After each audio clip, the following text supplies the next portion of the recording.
If Libya's Colonel Gadhafi is feeling the heat just a little more these days, the pilots of the French helicopter strike group from the assault ship Tonnerre are part of the reason. Since they, along with British helicopters, went into operation against Libyan targets earlier this month, the attack helicopters have been flying missions most every night against targets that are harder to identify or harder to hit from fixed-wing aircraft.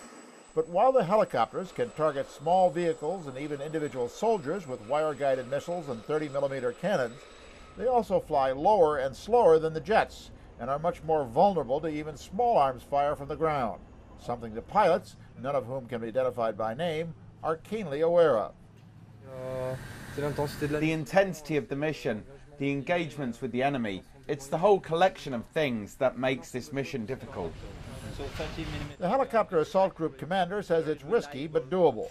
We've studied this level of risk very, very accurately. And our TTPs, our techniques, tactics and procedures make us quite certain we can assume this level of risk. So far, the colonel has been proven right. The gunships have been in action practically each night since June 3rd without being hit by ground fire, night after night attacking specific targets as well as targets of opportunity as they appear. That, says the ship's commander, is what makes the helicopters so valuable.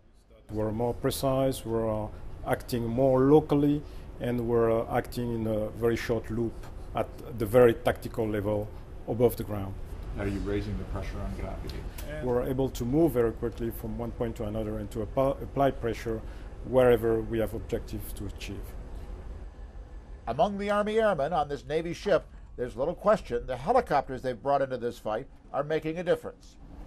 To go to the enemy, to see him and to tell him, we will beat you.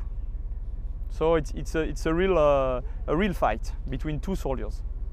One French officer said that on this mission they're behaving a bit like vampires, relaxing by day and going on the attack at night. And each night, the French command believes they are draining more and more of the strength from Gadhafi's forces. Jim Bitterman, CNN, aboard the BPC Tonnerre off the coast of Libya.